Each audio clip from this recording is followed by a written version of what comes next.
উৎসবমুখর পরিবেশে শেষ হয়েছে চলচ্চিত্র শিল্পী সমিতি নির্বাচনে ভোট গ্রহণ। নির্বাচন ঘিরে দিনভর নায়ক নায়িকাদের পদচারণায় মুখর ছিল এফডিসি। আপনারা যখন সিনেমা দেখতে যান তখন তো শিল্পীদেরকেই পর্দায় দেখেন। এই নির্বাচনের মধ্য দিয়ে যে কমিটি নির্বাচিত হবে তারা শিল্পীদের স্বার্থ রক্ষায় কাজ করবেন, এমনটাই আশা সংশ্লিষ্টদের। হল আরও ডেভেলপ করা যায়, কিভাবে আমাদের সিনেমার ইন্ডাস্ট্রি ডেভেলপ করা যায়, তাহলে আমাদের সিনেমা ইনশাআল্লাহ সামনে আরও এগিয়ে যাবে। ভালো, এবার অনেক ভালো, খুব শান্তশিষ্ট হচ্ছে, কোনো ঝড়াঝাটি নাই, খুবই ভালো।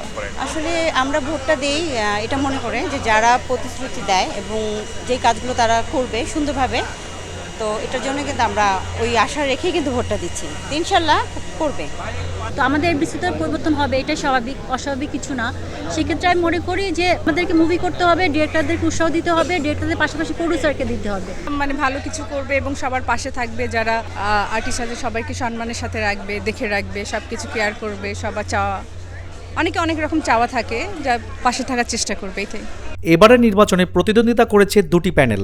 ২৭টি পদের বিপরীতে নির্বাচনে লড়ছেন ৪৭ জন প্রার্থী।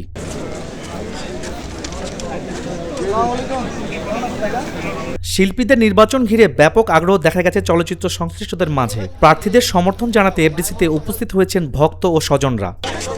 নতুন কমিটির কাছে শিল্পীদের চাওয়া পাওয়া পূরণের প্রত্যাশা অভিনেতাদের। অনেকে আছে ইলেকশন করে মানে তারপরে আর দায়িত্ব পালন করে না, এতে করে তারও বদনাম হয়।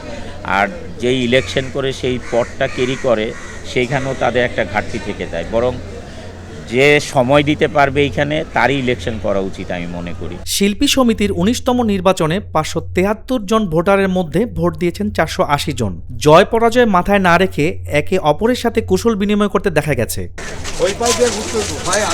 আল রাজীব, আয়না টেলিভিশন, ঢাকা।